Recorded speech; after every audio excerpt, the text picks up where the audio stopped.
Captain Jiwon Kim sat in her command chair, watching the stars through the main screen. The UES Perseverance was humanity's first ship that could travel faster than light.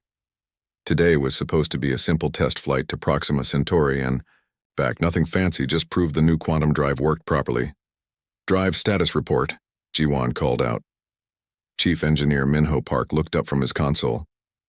"Everything looks good, Captain. The quantum field is stable. We should reach our jump point in 30 minutes. Navigation Officer Hyejin Lee nodded from her station. "Course is set for Proxima Centauri. Jump calculations are triple-checked." Communications Specialist Dongyun Choi was monitoring the radio frequencies. "No traffic in the area. We're clear to proceed." Jiwon smiled. After years of planning and building, humanity was finally taking its first real step into the galaxy. The test flight would only last a few hours, but it meant everything. If this worked, humans could explore the stars. "Approaching jump point," Hyejin announced. "Ready when you are, Captain." "All stations report ready," Jiwon said. "Minho, engage. The quantum drive." Minho's fingers moved across his controls. "Quantum field generator online. Building power to jump threshold. 5 seconds to jump." The ship hummed with energy. Through the windows, the stars began to shift and blur. Then everything went white. But something was wrong. Warning lights flashed red across every console. The ship shook violently. Minho's face went pale as he read his instruments.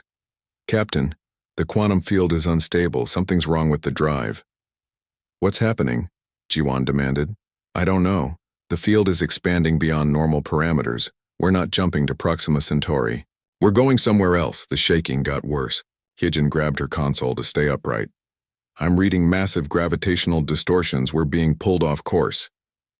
"Can you shut it down?" Jiwon asked.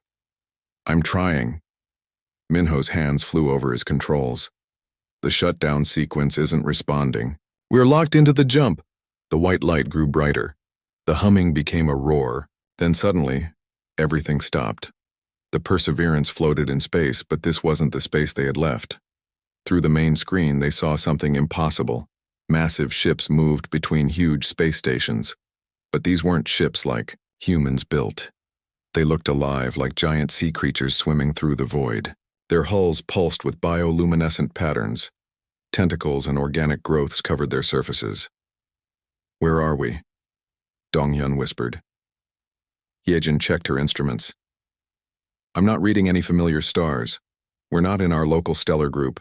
We're not even close to Earth." Around them, the alien bioships were enormous. The smallest was twice the size of the Perseverance. The largest looked like floating cities, covered in what appeared to be living tissue and breathing vents. Minho stared at his scanner readings. "Captain, I'm detecting some kind of biological technology. These ships, and they're grown, not built." "That's interesting," Hyejin said, studying the designs. "But look at those energy readings. They're very inefficient. All that biological matter requires constant maintenance and resources." Jiwon raised an eyebrow. "You're critiquing alien spaceships?" "Well, yes," Hyejin replied. "I mean, biological technology has its place, but for space travel, it's not practical. Too much waste heat, too many failure points." Minho nodded, looking at his scans. "She's right. Their power conversion rates are terrible. We could build something twice as effective with half the resources." Dongyun was monitoring communications. "Captain, I'm picking up transmissions. Lots of them. They're in languages I've never heard, but the translation computer is working on it." On the main screen, the alien ships began moving toward them. More and more appeared from behind the space stations. Soon, hundreds of bioships surrounded the Perseverance. "I think they've noticed us," Jiwon said calmly. "Translation coming through," Dongyun announced. "They're demanding we identify ourselves. Something about trespassing in Imperial space." "Imperial space?" Minho asked. "So they have some kind of empire?" "Apparently," Jiwon said. "Dongyun, open a channel." "Channel open, Captain." "This is Captain Jiwon Kim of the Earth ship Perseverance. We seem to have had a navigation error. We didn't mean to intrude in your space." The response came quickly. A harsh alien voice spoke through the translation system. "Unknown vessel, you have entered the territory of the mighty Valthek Empire. You will submit to boarding and inspection immediately." Hyejin looked at the bioships on her screen. Mighty Empire? These ships look like they're held together with spit and hope. Their weapon systems are interesting, Minho added, studying the scans. But the energy focus is all wrong. They're losing most of their power to heat dissipation. The alien voice spoke again, more demanding this time. "You will lower your defenses and prepare for boarding. Resistance will result in your destruction." Jiwon looked around at her crew. They all seemed more curious than afraid. "Well, we did come out here to meet new life forms. I suppose this counts." "Should I lower our shields?" Minho asked. "Keep them up for now," Jiwon decided. "But don't power weapons. We don't want to seem threatening." "Threatening?" Hyejin laughed. "Captain, our mining lasers could probably cut through their entire fleet." "Let's not mention that," Jiwon said quickly. On the screen, one of the largest bioships moved closer. It looked like a massive jellyfish with armor plating grown into its flesh. Weapon pods along its sides glowed with energy. "That must be their flagship," Donghyun observed. "Look at the size of that thing," Minho said. "It must require enormous amounts of food to maintain all that biological mass." "And the maintenance," Hyejin added. "Imagine having to perform surgery every time you need repairs." The alien commander spoke again. "I am War Master Vex Thulan of the Imperial Fleet. You will surrender immediately or face the consequences." Jiwon stood up. "This is Captain Kim. We're explorers, not invaders. We'd be happy to meet with you and explain our situation." "Your situation is simple," the War Master replied.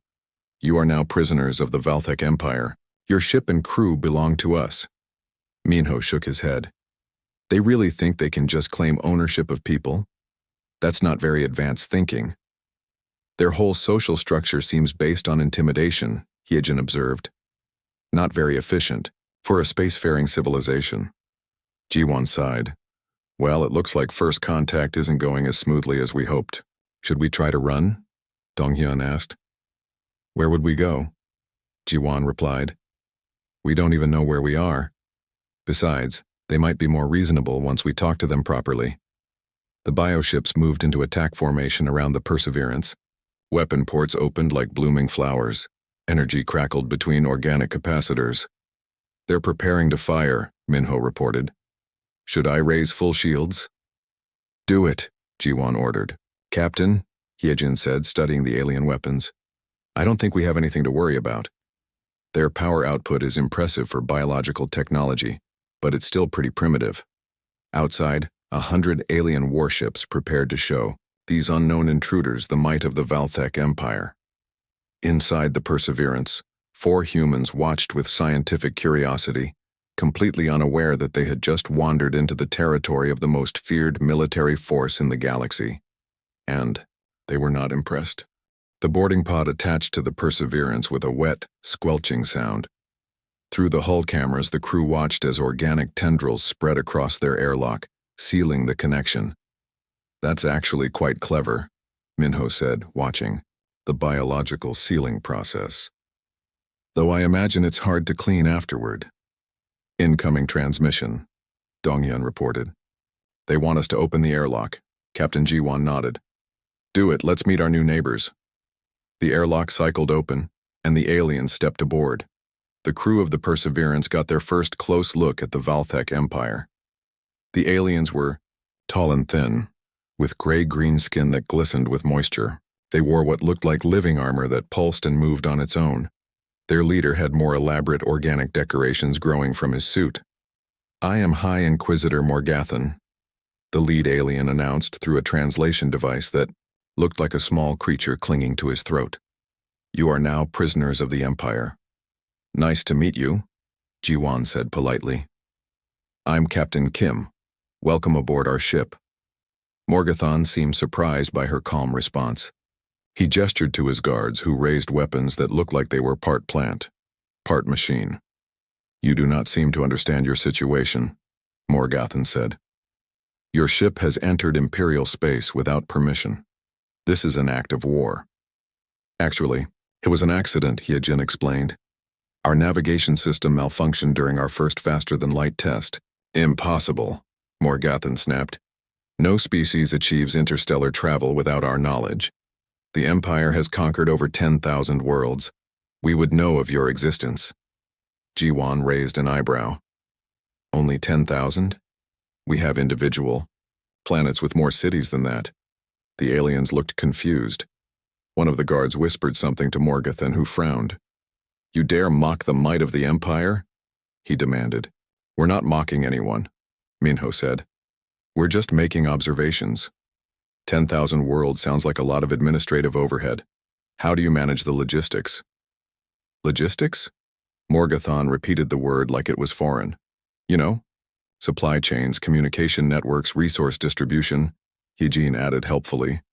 With that many worlds, you must have incredible bureaucratic challenges. The High Inquisitor straightened up, trying to regain his intimidating presence. The Empire's power is absolute. Observe. He gestured to one of his guards, who aimed his bioweapon at a nearby bulkhead. The weapon fired, and organic projectiles splattered against the wall, immediately beginning to eat through the metal. Impressive, Minho said, examining the damage. Some kind of acid-based dissolution. Though I notice you're losing a lot of energy to heat dissipation. You could improve efficiency by about 60% with better containment fields. Morgathan stared at him. You critique our weapons? Well, yes, Minho replied. The basic concept is sound, but the implementation has room for improvement. Also, this wouldn't penetrate our standard hull plating. Your hull plating? One of the guards asked. Oh yes, Hyejin said. Our ships are built with layered composite materials designed to handle much higher energy impacts. This acid would just be neutralized by the outer coating. Morgathan's eye twitched. He reached into his armor and pulled out a small, writhing creature. Perhaps you will be more impressed by this. The creature looked like a cross between a worm and a spider, with tiny tentacles waving around a circular mouth. This is a neural parasite, Morgathan explained. It will burrow into your brain and make you our willing slave. Even the strongest minds cannot resist. He threw the parasite at communications specialist Subin Nam, who had just joined them in the corridor. The creature landed on her arm and immediately began burrowing toward her neck. Instead of screaming, Subin held up her arm to get a better look. Oh, interesting. It's using microdrills to penetrate tissue, and those tentacles are reading neural patterns. The parasite paused in its burrowing, as if confused. The synaptic interface is fascinating, Subin continued, pulling out a scanner. Though I can see several ways to improve the neural mapping, your current approach only accesses surface thoughts. With better quantum entanglement at the cellular level, you could achieve much deeper mind integration. The parasite made a sound like a tiny scream and fell off her arm, scurrying away as fast as it could. Morgathan stood with his mouth open.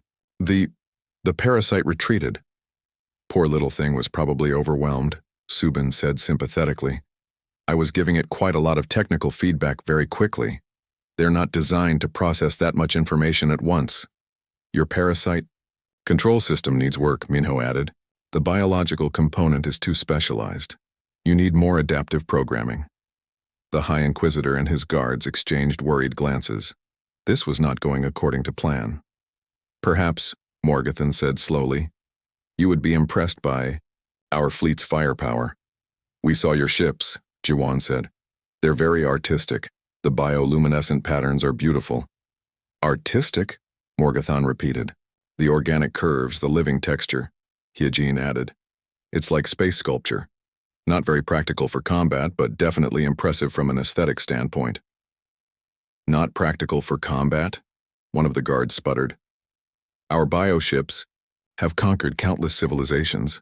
I'm sure they have, Minho said kindly. Against civilizations with similar technology levels. But biological systems have inherent limitations in space environments. What limitations? Morgathan demanded. Well, for starters, biological tissue is vulnerable to radiation, Subin explained. And the energy requirements for maintaining living ships in vacuum are enormous. Plus, biological computers are much slower than quantum processors. How much slower? A guard asked, apparently forgetting he was supposed to be intimidating. Oh, several thousand times slower, Hyejin said. Maybe more, depending on the complexity of the calculations. Morgathan was looking increasingly frustrated. You speak as if your technology is superior to the Empire's. Not superior, Jiwan corrected. Just different. We took a more mechanical approach to space travel. You took a biological one. Both have advantages. What advantages does our approach have? Morgathan asked before he could stop himself. Self-repair. Capabilities are excellent, Minho said thoughtfully. And the artistic value is significant. Plus, I imagine your ships smell much better than ours. Smell better? Our ships smell like metal and recycled air, Subin explained. Yours probably smell like forests or oceans. The aliens looked completely confused now. They had boarded this ship expecting to terrify primitive aliens into submission. Instead, they were getting helpful technology tips and compliments on their aesthetic choices. This is not how first contact is supposed to proceed, Morgathan muttered. How is it supposed to proceed? Jiwan asked with genuine curiosity. You are supposed to be afraid, one of the guards said plaintively. You are supposed to beg for mercy. Why would we do that? Hyejin asked. You seem like reasonable people. A bit aggressive, maybe, but we can work with that. Aggressive? Morgathan said weakly. The whole surrender or die thing, Dongyun explained. It's not very diplomatic, but we understand you probably don't get many visitors. First impressions are important. High Inquisitor Morgathan, terror of 1,000 worlds, conqueror of civilizations, found himself completely at a loss for words. These humans were treating the mighty Valtech Empire like helpful neighbors who had simply stopped by to borrow a cup of sugar. And somehow, that was far more unsettling than any weapon they could have pointed at him. War Master Vex Thulan paced the bridge of his flagship, the Devourer of Worlds. Through the organic viewing membrane, he could see the small alien ships surrounded by his fleet. 100 bioships, the pride of the Imperial Navy, formed an attack formation around the single enemy vessel. Status report, he growled to his tactical officer. All ships in position, War Master. The aliens refused to surrender. High Inquisitor Morgathan reports that the boarding attempt was unsuccessful. Unsuccessful? How can boarding be unsuccessful? Did they fight back? The tactical officer hesitated. Not exactly, sir. The report says they were too helpful. Vex Thulan's tentacles twitched with annoyance. Explain. The aliens apparently gave the boarding party technical advice about our weapons and ship designs. The High Inquisitor seems confused.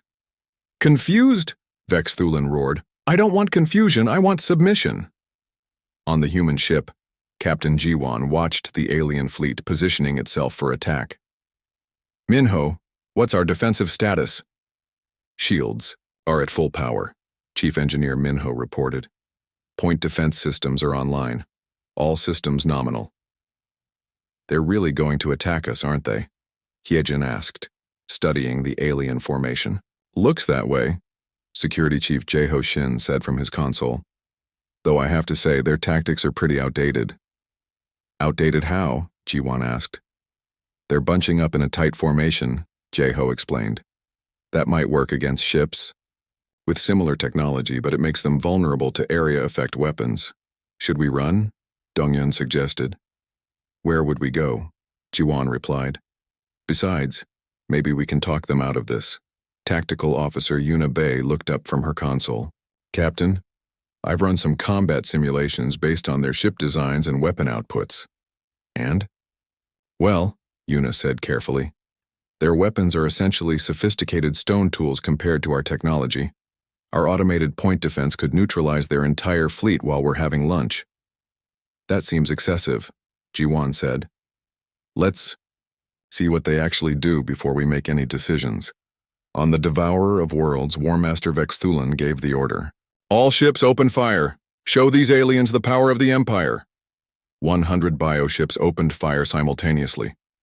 Organic projectiles, plasma bolts, and acid sprays filled the space around the Perseverance, The barrage was so intense it lit up the surrounding area like a small star. The weapons hit the human ship's shields and simply stopped.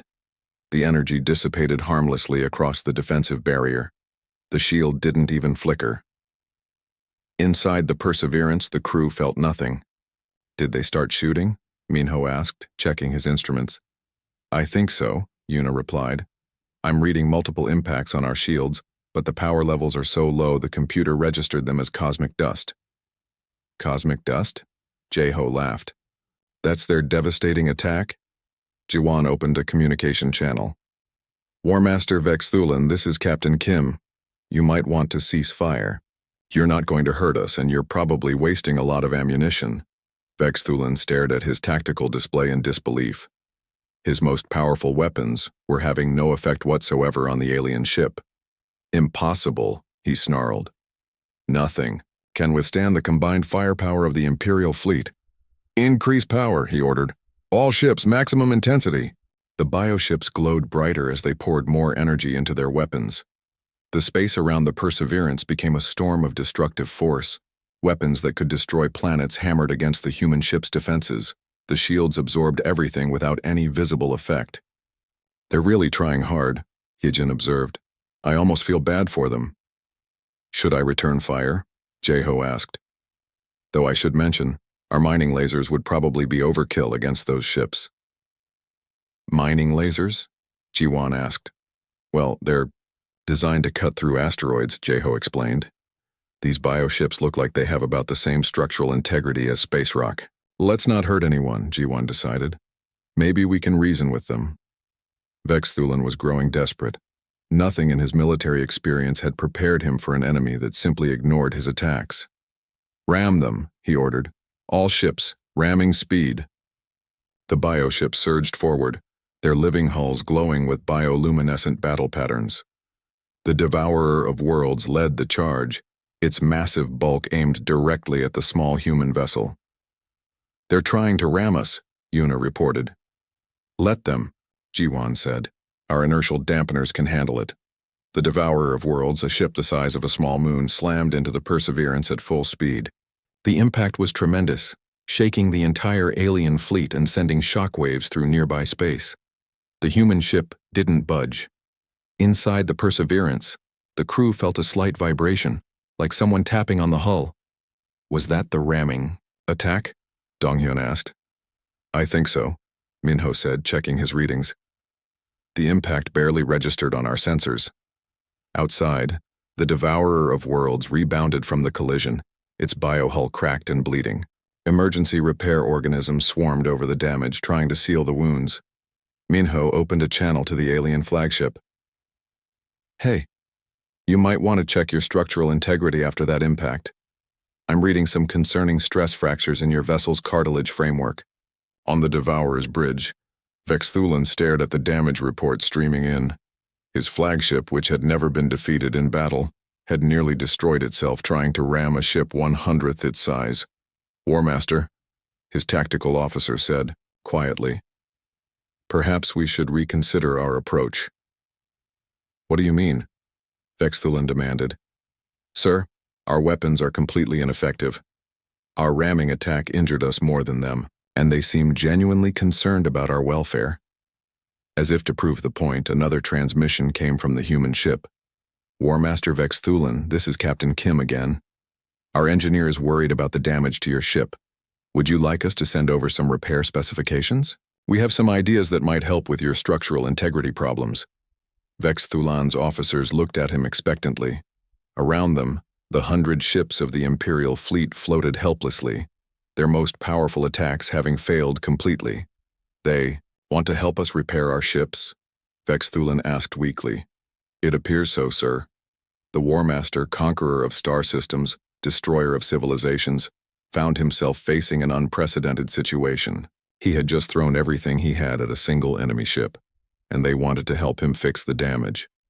This, he said to no one in particular, is not how space battles are supposed to work. On the Perseverance, the crew continued their scientific observations of the alien fleet, completely unaware that they had just effortlessly defeated the most feared military force in the galaxy. Interesting ship designs, Hijin commented. Completely impractical, but definitely creative.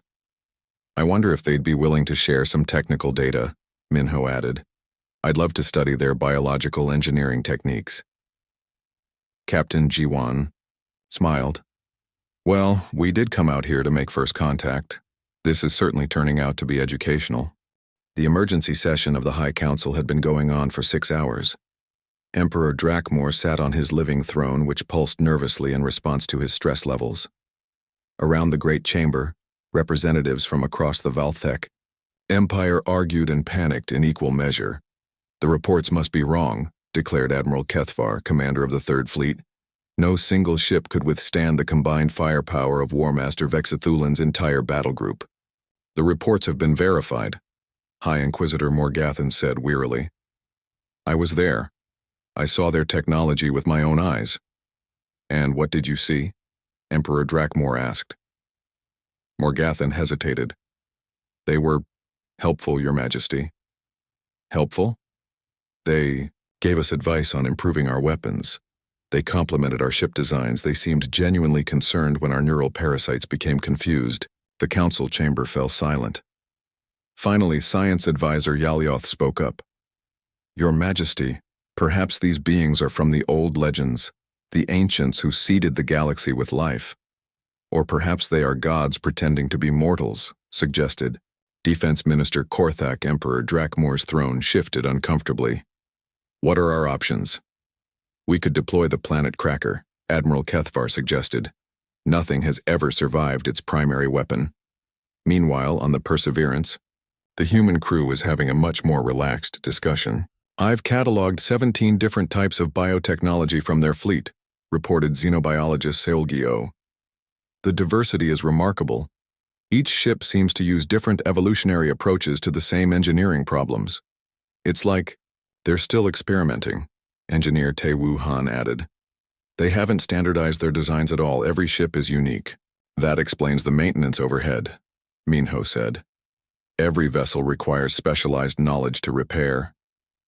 Captain Jiwan was reading reports from her science team. Sulgi, you mentioned wanting samples of their technology for your research? Oh, yes, Captain. This could revolutionize our understanding of biological engineering, though I have to say their approach is terribly inefficient. Inefficient how? Well, they're using living organisms for tasks that would be much better handled by synthetic materials. It's like using horses to power a nuclear reactor. Science Officer Gayong Kang looked up from her console. Captain, I've been analyzing their communication patterns. Their technology is fascinating, but it's built on some fundamental misunderstandings about physics, such as, they seem to think biological computing is inherently superior to quantum processing, and their energy distribution systems violate basic thermodynamic principles. Maybe we could help them, suggested Dongyun. Share some basic scientific principles. That's not a bad idea, Jiwon said. Gayung, prepare some educational materials. Nothing too advanced, just basic physics and engineering. Meanwhile, the Empire was mobilizing its ultimate weapon. The planet Cracker was a bioship the size of a small moon, grown specifically to destroy worlds. It had never been defeated, never even been damaged. Its captain, Destroyer Hixneth, was the Empire's most feared military leader. He had personally overseen the annihilation of 50 star systems. Status report, he commanded as the planet Cracker approached the human ship. All systems are optimal, Destroyer. The primary weapon is charging. We will be ready to fire in 1 hour. Good. This alien vessel will learn why the Empire is feared across the galaxy. On the Perseverance, Tactical Officer Yuna Bay detected the approaching bioship. Captain, we have a new contact. It's massive, much larger than the other ships. How massive? Jiwon asked. About the size of our moon, Captain, and it's charging what looks like a very large weapon. Interesting, Minho said, studying the readings. That's actually a decent power source, completely unstable and horrifically wasteful but impressive in scope. Should we be worried? Dongyun asked. Not really, Yuna replied.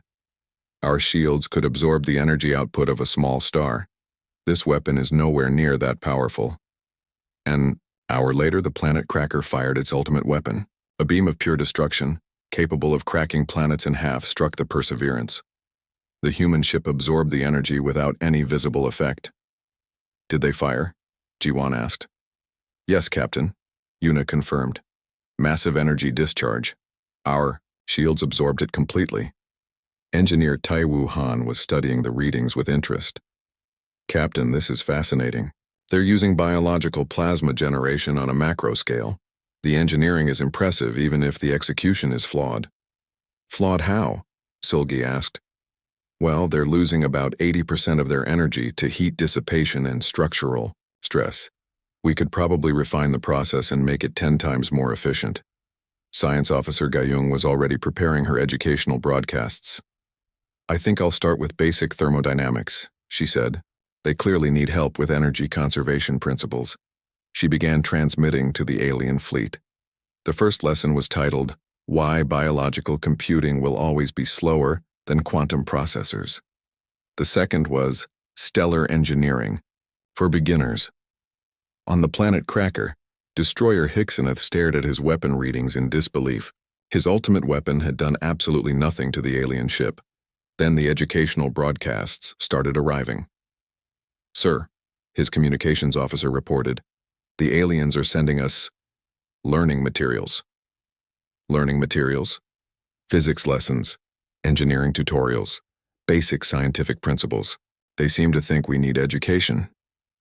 Hicksoneth opened the first file.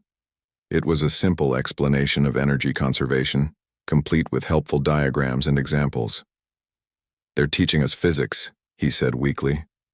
Across the Empire, other commanders were receiving the same broadcasts.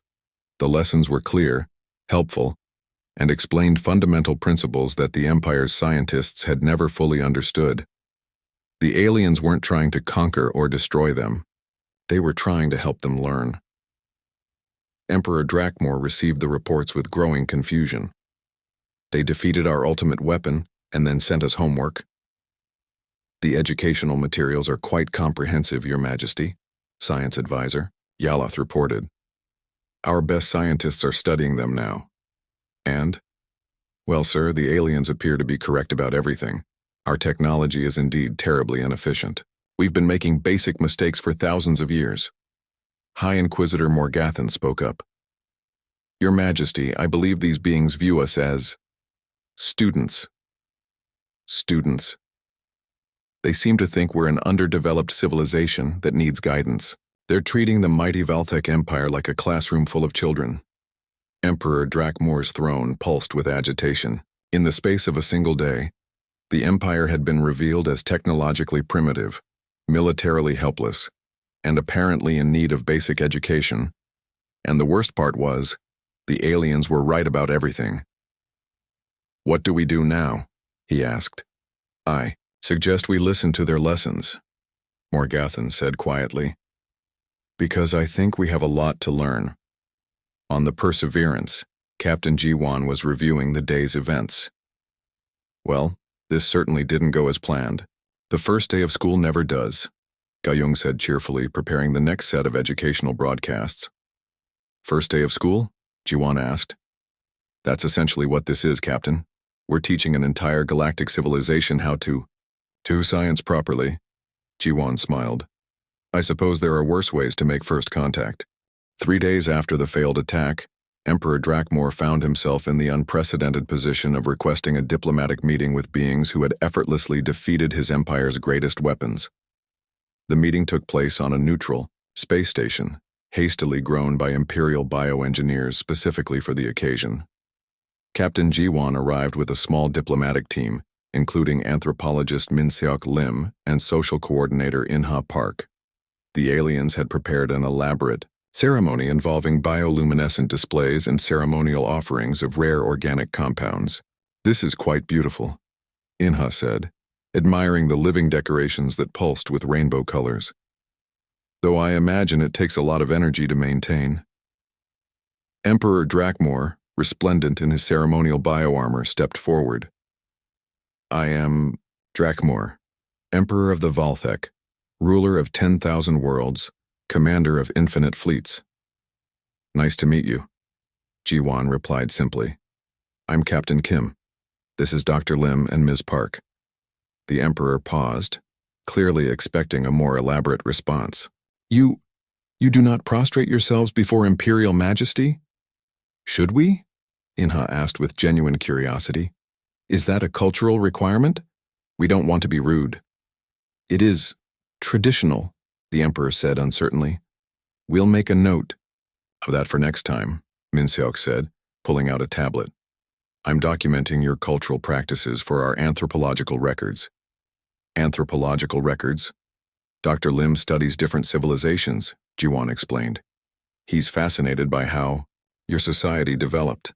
Emperor Drakmor gestured grandly. The Empire offers you vast territories, unlimited resources, and tribute from 1,000 worlds. In exchange, you will simply leave our space and never return. That's very generous, Jiwan said. But we're not really interested in conquest or tribute. Not interested in conquest? High Inquisitor Morgathan repeated. Then what do you want? Knowledge, mostly, Minseok said.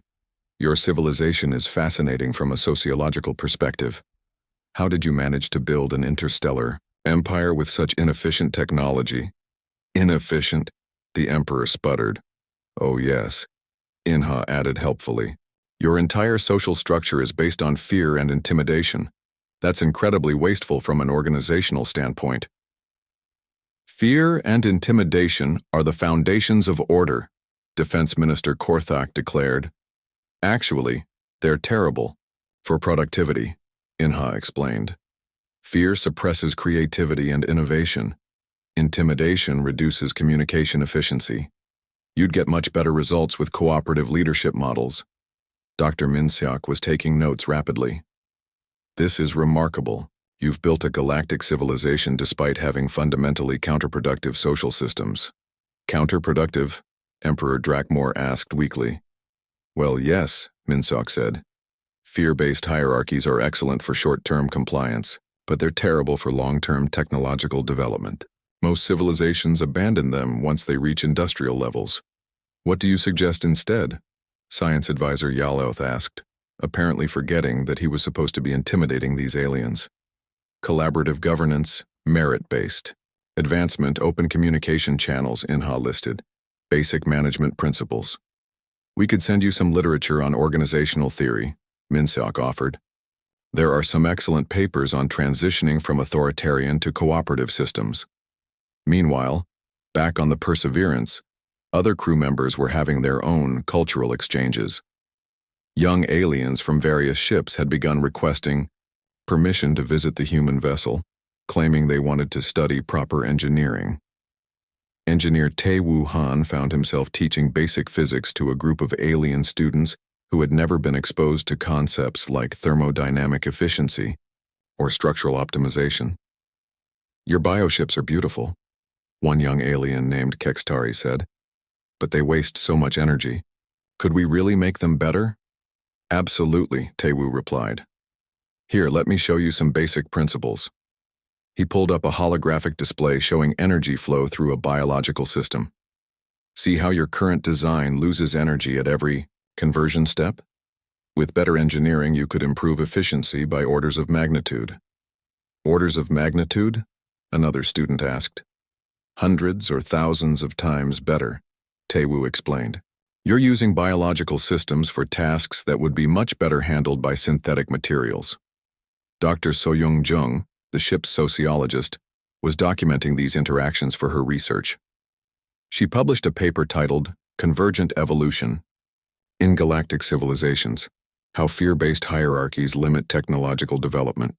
The paper somehow made its way to the Empire's leadership, where it was immediately classified as either the most sophisticated intelligence analysis they had ever encountered or the most devastating psychological warfare in galactic history.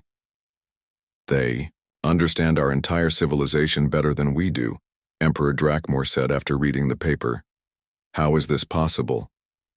They appear to have encountered similar societies before, science advisor Yaloth reported. According to this paper, fear-based hierarchies are a common evolutionary dead end for spacefaring species. Dead end? They typically collapse within a few thousand years due to technological stagnation and internal rebellion. As if to prove the point, young aliens throughout the Empire began requesting transfers to human ships. They wanted to learn real science and proper engineering. The first major incident occurred when a group of young bioengineers on the Imperial Science Station announced that they were redesigning their research facility according to human engineering principles. "We're improving efficiency by 400%, announced their leader, a young alien named Zixaria. "The humans taught us about modular design and standardized components." "Standardized components?"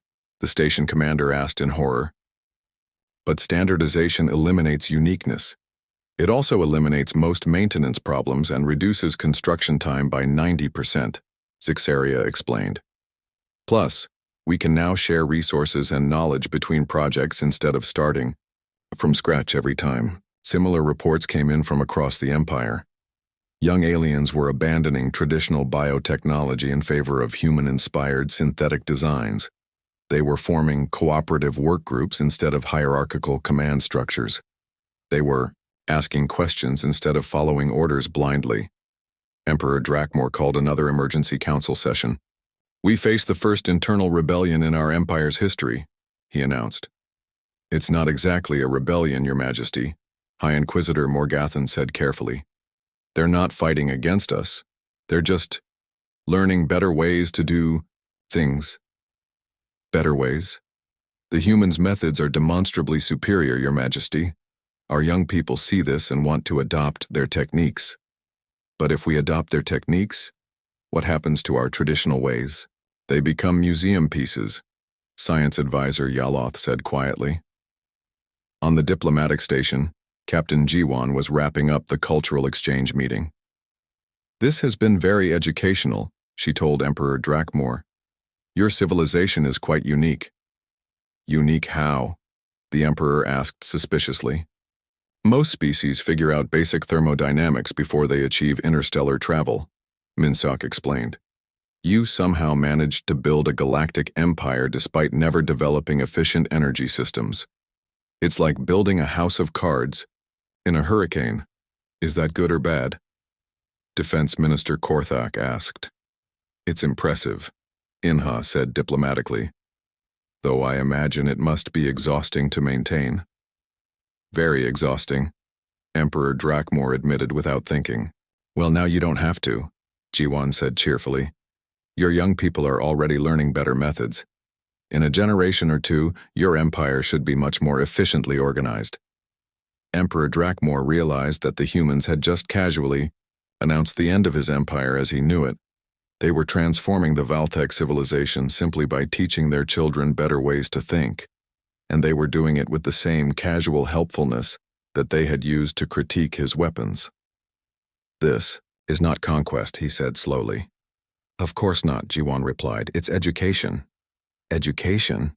The most powerful force in the universe," Dr. Minsok said with a smile. "Once people learn better ways to do things, they rarely go back to the old ways." Emperor Drakmor watched as another group of young aliens boarded the human ship for technical training. His empire was being peacefully dismantled by people who thought they were just being helpful neighbors, and somehow, that was the most terrifying thing that had ever happened to him.